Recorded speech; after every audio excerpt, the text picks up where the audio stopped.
আসসালামু আলাইকুম ওয়া রাহমাতুল্লাহি ওয়া বারাকাতুহু। প্রিয় দিনী ভাই ও বোনেরা, কেমন আছেন সবাই? জি আলহামদুলিল্লাহ, আশা করি সকলেই ভালো আছেন। কুলসুম যখন খাওয়ার জন্য ডাকতে আসে তখন স্বপ্না দরজা লাগিয়ে চিন্তা করছিল আজ মা নিশ্চয় নানিকে দিয়ে প্রস্তাব দেওয়াবে। তাই আধা ঘন্টা পর বেরিয়ে এসে ড্রয়িং রুমের জানালার পর্দা অল্প একটু ফাঁক করে এতক্ষণ তাদের আলাপ শুনছিল। নানি এবার এসো বলতে নিজের রুমে ফিরে এসে চিন্তা করতে লাগলো, ম্যানেজারের স্বপ্নে দেখা সে মেয়েটা যদি আমি হই, তাহলে নানির প্রস্তাবে রাজি না হয়ে এড়িয়ে গেলেন কেন? মনে হয় ওনাকে দ্রুত শট ও ঠক ধার্মিক ভাবতাম জেনে স্বপ্নের মেয়েটির মিথ্যে কাহিনী বানিয়ে শুনিয়েছেন। কিন্তু ওনার মতো ছেলে তো মিথ্যে কাহিনী বানিয়ে বলতে পারেন না। তাছাড়া ওনার চোখের দৃষ্টিতে যা দেখেছি তাও মিথ্যে হতে পারে না। তখন তার মাস 6 আগের একটা ঘটনা মনে পড়ল। একদিন ম্যানেজার তাকে দূরের এক জলমহল দেখাতে নিয়ে গিয়েছিল। ফেরার পথে স্বপ্নে বলল, আপনি তো বলেছিলেন স্বপ্নে সে মেয়েটি কিছুদিনের মধ্যে আপনার সঙ্গে বাস্তবে অভিসার করবে। কই, আজ 1.5 বছর হয়ে গেল, একবারও অভিসার করলো না। ফয়সাল মৃদু হেসে বলেছিল, আপনি বুঝতে পারেননি, সে তো প্রায় প্রতিদিন অভিসারে আসে এবং আজও আমার সঙ্গে অভিসারে বেরিয়েছে। স্বপ্না মৃদু হেসে বলল, যদি তাই হয় তাহলে তার সঙ্গে শুধু কাজের কথা আলাপ করেন কেন? অভিসারে বেরিয়ে তো প্রেমে আলাপও করে। তা অবশ্য করে, কিন্তু মেয়েটিও করে না কেন বলতে পারেন? স্বপ্নে লজ্জা পেত না, বাস্তবে পায় বলে। এবার একটা কথা বলবো, রাখতে হবে। বলুন। রাখার মতো হলে নিশ্চয় রাখবো। আমরা তুমিতে আসতে পারি না? দুঃখিত, তা সম্ভব নয়। কেন? কর্মচারী হয়ে মালিককে তুমি বলা কি উচিত? মালিক তো বলার অনুমতি দিচ্ছে। তাছাড়া মালিক তো এখন প্রেমিকা। তবুও সম্ভব নয়, কারণ এটা খুব অশোভনীয়। তাছাড়া আমি ছোট বড় এমনকি চাকর চাকরানীদেরকেও আপনি করে বলি। কারণটা বলবেন? সবাইকে আমার থেকে বড় ও জ্ঞানী মনে করি, আর যারা গরিব ও মূর্খ তাদেরকেও। কারণ একজন মানুষ শিক্ষিত বা ধনী হলেও গরিব বা মূর্খরা এমন অনেক কিছু জানেন যা অনেকেই জানেন না। বিয়ের পরও কি আমাকে আপনি করে বলবেন? নিশ্চয়ই বলবো। কেউ নিজের স্ত্রীকে আপনি করে বলে? কেউ না বললেও আমি বলবো। আমার লজ্জা করবে না বুঝি? প্রথম প্রথম করবে, পরে করবে না। তাহলে আমিও কিন্তু আপনি করে বলবো। সেটাই তো স্বাভাবিক। কিন্তু আপনি করে বললে দূরত্ব থেকে যায়। ওটা মনের ভুল। আমার ধারণা আপনি করে বললে ভক্তি শ্রদ্ধা যেমন আরো বাড়ে, তেমনি প্রেমিক প্রেমিকার মর্যাদা স্থায়ী হয়। তুমি বা তুই করে বললে একে অপরকে অপমান করা হয়। এজন্য একজন অন্যজনের কাছে হেই মানে ছোট হয়ে যায়। এরপরও ম্যানেজার নানির প্রস্তাব এড়িয়ে গেলেন কেন চিন্তা করতে করতে একসময় স্বপ্নে ঘুমিয়ে পড়ল। পরের দিন সকালে কয়েকশো গ্রামবাসী চৌধুরী বাড়ির গেটে এসে স্লোগান দিতে লাগলো, আমরা ম্যানেজারকে এখান থেকে যেতে দেব না। হট্টগোল শুনে স্বপ্না, ফায়জুন্নেসা ও লুৎফা বেগম বারান্দায় এসে দাঁড়িয়েছেন। দারোয়ানকে আসতে দেখে ফায়জুন্নেসা জিজ্ঞেস করলেন, এত লোকজন এসেছে কেন? তারা কি চাই? দারোয়ান বলল, ওরা ম্যানেজার সাহেবকে এখান থেকে যেতে দিতে চাচ্ছে না। ফায়জুন্নেসা বললেন, ম্যানেজারকে কথাটা জানাও। দারোয়ানের মুখে ঘটনা শুনে ফয়সাল গেটের বাইরে এলে লোকজন বারবার ওই একই স্লোগান দিতে লাগলো। ফয়সাল তাদের চুপ করতে বলার পর কয়েক সেকেন্ডের মধ্যে নীরবতা নেমে এলো। ফয়সাল বলল, আমি কেন চলে যাচ্ছি তা আপনারা গতকাল আইজি সাহেবের কাছে শুনেছেন, তারপরে এরকম কেন করছেন বুঝতে পারছি না। লোকজন চিৎকার করে বলল, কারো কথায় আপনাকে কিছুতেই যেতে দেব না। প্রয়োজনে এখানে আমরা আমরণ অনশন করে পড়ে থাকব। ফয়সাল তাদেরকে অনেক করে বোঝাবার চেষ্টা করলো, কিন্তু কোনো কাজ হলো না। শেষে বলতে বাধ্য হলো, আমি আইজি সাহেবকে আপনাদের কথা চিঠি দিয়ে জানাবো। উত্তর না আসা পর্যন্ত যাব না। এবার আপনারা দয়া করে ফিরে যান। গ্রামবাসীর মধ্যে বশির অল্প শিক্ষিত হলেও খুব বুদ্ধিমান। সে বলল, আইজি সাহেবের চাকরি ছেড়ে দিন। আমরা সবাই সামর্থ্য অনুযায়ী কিছু কিছু জমি আপনাকে দেব, থাকার জন্য ঘর করে দেব, তবু আপনাকে যেতে দেব না। ফয়সাল বলল, ঠিক আছে, আইজি সাহেব চিঠির উত্তরে কি জানান আগে দেখি, তারপর কি করব না করব জানাবো। এবার আপনাদেরকে চলে যাওয়ার অনুরোধ করছি। ফয়সালের কথা শুনে আশ্বস্ত হয়ে লোকজন চলে গেল। ফয়সাল চলে যাবে তাই অফিসে এসে মৃণাল বাবু ও স্বপ্নাকে সবকিছু বুঝিয়ে দেওয়ার জন্য ডেকে পাঠালো। মৃণাল বাবু এসে বললেন, ছোট মালিকিন তো আজ উপর থেকে নামেননি। ফয়সাল হাশেম মিয়াকে বললেন, ছোট মালিকিনকে আসতে বলুন। হাশেম ফিরে এসে বলল, ওনার শরীর খারাপ, আসতে পারবেন না। ফয়সাল মৃণাল বাবুকে বললেন, আপনাকে সহ ছোট মালিকিনকে সবকিছু বুঝিয়ে দিতে চাই, কিন্তু উনি আসতে পারছেন না, কাল সবকিছু বুঝিয়ে দেব। পরপর 3 দিন একই কারণে স্বপ্না অফিসে এলো না দেখে ফয়সাল চিন্তিত হলো। ভাবলো কি হয়েছে জানা উচিত। তাই চাকরানি আকলিমা রাতের খাবার নিয়ে এলে জিজ্ঞেস করলো, ছোট মালিকিনের কি হয়েছে? আকলিমা বলল, কি হয়েছে জানি না, তবে আজ 3 দিন পানি ছাড়া কিছুই খাননি, রুম থেকে বারো হননি, সব সময় মন ভার করে শুয়ে থাকেন। ডাক্তার দেখানো হয়েছে? তা বলতে পারবো না। ফয়সালের ঠোঁটে মৃদু হাসি ফুটলো। আর কিছু না বলে খেতে শুরু করলো। খাওয়া শেষ হতে আকলিমা বাসন পেয়ালা নিয়ে যেতে উদ্যত হতে বলল, নানি আম্মাকে বলবেন আমি ওনার সঙ্গে দেখা করতে চাই। একটু পরে আকলিমা ফিরে এসে বলল, আসুন। দোতলায় এসে আকলিমা তাকে ড্রয়িং রুমে বসতে বলে চলে গেল। কিছুক্ষণ পর লুৎফা বেগমকে ঢুকতে দেখে ফয়সাল দাঁড়িয়ে সালাম দিয়ে বলল, কেমন আছেন?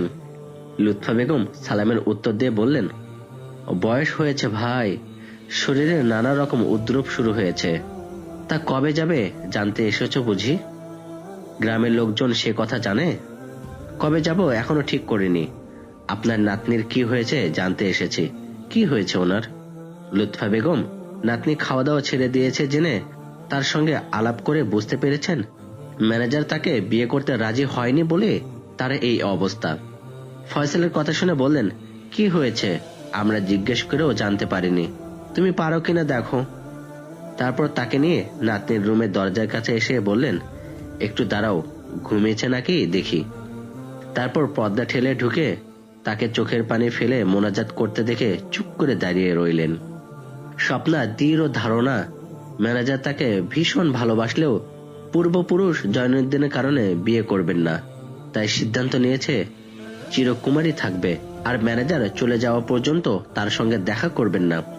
এই কয়দিন শুধু কেঁদেছে আর আল্লাহর কাছে ফরিয়াদ করেছে, আল্লাহ তুমি সর্বজ্ঞ, আমার অন্তরের কথা তুমি জানো, আমি ওকে ছাড়া বাঁচবো কিনা তাও জানো, ওর দ্বারা তুমি আমাকে হেদায়েত দিয়েছ, তোমার উপর ভরসা করে সবর করে আছি, তুমি এর ফয়সালা করে দাও, দোষ ত্রুটি ক্ষমা করে আমার মনের বাসনা পূর্ণ করে দাও। তোমার পেয়ারা হাবিবের উপর 100 কোটি দুরূদ ও সালাম পেশ করছে, ওনার ওসিলায় তোমার এই নগণ্য গুনাহগার বান্দির দোয়া কবুল করো, আমিন। আজ এশার নামাজের পরে দোয়া শেষ করে জায়নামাজ গুটিয়ে রেখেছে। এমন সময় লুৎফা বেগম ম্যানেজারের আসার কথা বলে নাতনিকে কোনো কথা বলার সুযোগ না দিয়ে বেরিয়ে এসে ফয়সালকে বললেন, ও জেগে আছে, তুমি যাও, আমি ড্রয়িং রুমে আছি। কথা শেষ করে দ্রুত চলে গেলেন। নানির কথা শুনে স্বপ্না চমকে উঠল। সে ভাবতেই পারেনি ম্যানেজার তাকে দেখতে আসবেন। ভাবলো, তাহলে কি আল্লাহ এই নাদান বান্দির দোয়া কবুল করেছেন? নানিকে কিছু বলতে চাচ্ছিল, ওনাকে চলে যেতে দেখে সেদিকে তাকিয়ে রইল। ফয়সাল ঢুকে সালাম দিতে তার দিকে এক দৃষ্টিতে তাকিয়ে রইল। এক সময় তার চোখ থেকে পানি গড়িয়ে পড়তে লাগলো। ফয়সাল তার মনের অবস্থা বুঝতে পেরে কিছুক্ষণ অপেক্ষা করে এগিয়ে এসে বলল, সালামের উত্তর দিলেন না যে? গুনাহ হবে তো। স্বপ্না সালামের উত্তর দিয়ে 2 হাতে মুখ ঢেকে ফুপিয়ে উঠে বলল, কেন এসেছেন? ফয়সাল বলল, স্বপ্ন দেখা সেই মেয়েটি আজ 3 দিন আমার সঙ্গে অভিসারে বের হয়নি, তাই আমি এসেছি তার সঙ্গে অভিসার করতে। কান্না জড়িত স্বরে স্বপ্না বলল, আপনি এত নিষ্ঠুর, এরকম কৌতুক করে আমার জ্বলন্ত হৃদয়ে ঘি ঢালতে পারলেন? আমি নিষ্ঠুরই নই আর কৌতুকও করিনি, যা সত্য তাই বলেছি। তাহলে বিয়ের প্রস্তাব প্রত্যাখ্যান করলেন কেন? প্রত্যাখ্যান তো করিনি, এড়িয়ে গেছি। এড়িয়ে যাওয়া মানে প্রত্যাখ্যান করা না, আপনি ঠিক বলেননি। দুটোর মধ্যে পার্থক্য রয়েছে। পার্থক্য থাক বা না থাক, এড়িয়ে গেলেন কেন বলুন? আমি যেমন আপনাকে মন প্রাণ উজাড় করে ভালোবেসেছি এবং আল্লাহর কাছে সবসময় দোয়া করি তিনি যেন আমাদের জোড়া কবুল করেন, তেমন আপনিও আমাকে মন প্রাণ উজাড় করে ভালোবেসেছেন এবং আল্লাহর কাছে ওই একই দোয়া করেন। তবু কেন আমার প্রতি আপনার সন্দেহ হলো বুঝতে পারছি না। আপনার মা ও নানির কাছে যা বলেছি তা যেমন সত্য, এখন যা আপনাকে বললাম তা তেমনই সত্য। আপনার কথা মা বাবাকে অনেক আগেই জানিয়েছি। আরো জানিয়েছি খোকসাবাড়ির কাজ শেষ হওয়ার পর ওনাদেরকে নিয়ে আসার জন্য লোক পাঠাবো। ওনারা এসে যেন আপনাকে পুত্রবধূ করার ব্যবস্থা করেন। গত পরশু মা বাবাকে নিয়ে আসার জন্য লোক পাঠিয়েছি। আল্লাহ রাজি থাকলে কাল এসে যাবেন। স্বপ্না নিজের কানকে বিশ্বাস করতে পারল না। কয়েক সেকেন্ড স্ট্যাচুর মতো দাঁড়িয়ে থেকে বলল, আপনি মানুষ না ফেরেশতা বলে তাকে জড়িয়ে ধরতে গেল।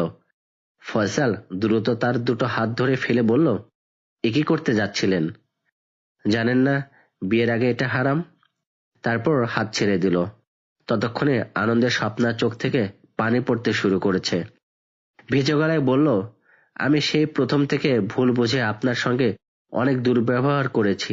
ধর্মীয় জ্ঞানের অভাবে আজ আবার হারাম কাজ করতে যাচ্ছিলাম। আমার সমস্ত অপরাধ ক্ষমা করে দিন বলে তার পায়ে হাত রাখল। ফয়সাল তাকে দাঁড় করিয়ে পকেট থেকে রুমাল বের করে তার চোখ মুখ মোছার সময় বলল, মানুষ মাত্রই জেনে না জেনে অনেক ছোট বড় অন্যায় করে ফেলে, সেজন্য প্রত্যেকের তওবা করে আল্লাহর কাছে ক্ষমা চাইতে হয়।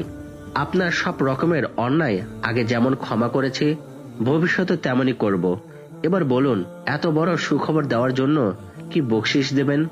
ফয়সাল স্বপ্নার রুমে ঢোকার পর লুৎফা বেগম মেয়ে ফায়জুন্নেসাকে ম্যানেজারের স্বপ্নাকে দেখতে আসার কথা বলে ডেকে নিয়ে এসে পর্দার আড়াল থেকে তাদের কথোপকথন শুনছিলেন। ফয়সাল বকশিশ দেওয়ার কথা বলতে লুৎফা বেগম রুমে ঢুকে বললেন, ওর তো নিজের কিছু নেই, যা ছিল সবটুকু অনেক আগে তোমার মধ্যে বিলীন করে দিয়েছে। বকশিশ আমরা দেব বলে মেয়েকে ভিতরে আসতে বললেন। ফায়জুন্নেসা ভিতরে আসার পর তাকে বললেন, তোর হবু জামাই স্বপ্নার কাছে বকশিশ চাচ্ছে, ওর কি আছে দেবে, তুই কি দিবি দে। বাইরে থেকে ম্যানেজারের কথা শুনে ফায়জুন্নেসা এত আনন্দিত হয়েছেন যে তখন থেকে চোখের পানি ফেলছেন। মা ডাকতে চোখ মুছে রুমে এসেছেন। এখন বকশিশ দেওয়ার কথা শুনে আবার চোখ থেকে পানি বেরিয়ে পড়ল। সেই অবস্থায় বললেন, আমাদের যা কিছু আছে সব পূর্বপুরুষের অবৈধ টাকায়। তোমার মতো পবিত্র ছেলেকে ওই অবৈধ থেকে কিছু দেওয়া ঠিক হবে না। তাই শুধু আল্লাহর কাছে দোয়া করছে তিনি যেন তোমাদের দাম্পত্য জীবন সুখের ও শান্তির করেন এবং পরকালের জীবনে বেহেশত নসিব করেন। তারপর বলেন, আমি আল্লাহর এক নিকৃষ্ট বান্দি, জানি না আল্লাহ আমার দোয়া কবুল করবেন কিনা। তারপর সেখান থেকে চোখ মুছতে মুছতে চলে যেতে উদ্যত হলে ফয়সাল বলল, দাঁড়ান মা, যাবেন না। ফয়সালের মা ডাক শুনে ফায়জুন্নেসা চমকে উঠে থমকে দাঁড়িয়ে বললেন, তোমার মতো ছেলের মা হওয়ার যোগ্যতা আমার নেই। ফয়সাল বলল, মায়ের যোগ্যতার বিচার করার অধিকার কোনো সন্তানের নেই। তারপর এগিয়ে এসে কদমবুচি করে বলল, সন্তানের কাছে মায়ের দোয়া হলো শ্রেষ্ঠ উপহার, সমস্ত পৃথিবীর রাজত্বের চেয়ে মূল্যবান এবং ইহকাল ও পরকালের সুখ শান্তি। তারপর লুৎফা বেগমকে কদমবুচি করে বলল, ঠিক বলিনি নানিমা? লুৎফা বেগমও আনন্দে এতক্ষণ ধৈর্য ধরতে পারলেও এখনো আর পারলেন না। চোখের পানি ছেড়ে দিয়ে বললেন, তোমার মতো আল্লাহর প্রিয় বান্দা কখনো ব্যাঠিক কিছু বলতে পারে না। ফয়সাল কিছু বলতে চাচ্ছিল, তার আগেই ফায়জুন্নেসা বললেন, কিন্তু আমি আল্লাহর একজন নিকৃষ্ট বান্দি, আমার দোয়া কি আল্লাহ কবুল করবেন? ফয়সাল বলল, যাই কিছু হন না কেন আপনি মা, আর সন্তানের জন্য মায়ের দোয়া কবুল হবেই। আপনি জানেন কিনা জানি না, বান্দা যত বড় গুনাহ করুক না কেন অনুতপ্ত হয়ে চোখের পানি ফেলে তওবা করে ক্ষমা চাইলে আল্লাহ ক্ষমা করে দেন, কারণ অনুতপ্ত বান্দার চোখের পানি আল্লাহর কাছে খুব প্রিয়।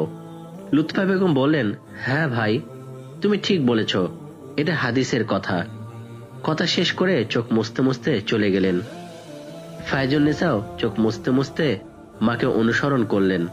এবার আমার পালা বলে ফয়সাল স্বপ্নার দিকে তাকিয়ে তার চোখ থেকে পানি পড়ছে দেখে বলল, নানিমা ও মা কাঁদতে কাঁদতে চলে গেলেন। আপনিও কাঁদছেন? আমি আর বাকি থাকি কেন বলে কান্নার অভিনয় করল। স্বপ্না কান্নামুখে হাসি ফুটিয়ে বলল, আর অভিনয় করতে হবে না, 2 বছর অভিনয় করে সবাইকে অনেক কাঁদিয়েছেন। ফয়সাল বলল, তাই তো শেষ অভিনয় করে আপনাকে হাসালাম। স্বপ্না চোখ মুছতে মুছতে বলল, সত্যি, একজন মানুষের মধ্যে যে এত গুণ থাকতে পারে, আপনাকে না দেখলে বিশ্বাস করতাম না। ফয়সাল বলল, স্বপ্নে দেখা সেই মেয়েটি যে নাকি অপূর্ব সুন্দরী ও ফরেন থেকে উচ্চ ডিগ্রিধারী হয়েও আমার মতো একজন সাধারণ ছেলের প্রেমে পড়বে ভাবতেই পারেনি। এই কথায় দুজনেই হেসে উঠল। ইনশাআল্লাহ স্বপ্নে দেখা সেই মেয়েটি, এই পুরো ঘটনাটা আপনাদের কাছে অনেক ভালো লেগেছে। আশা করি সকলে কমেন্ট করে জানাবেন। এই পুরো ঘটনা একত্রিত পাওয়ার জন্য আমার চ্যানেলে চোখ রাখুন। সবাই সুস্থ থাকুন, ভালো থাকুন। আসসালামু আলাইকুম ওয়া রাহমাতুল্লাহি ওয়া বারাকাতুহু।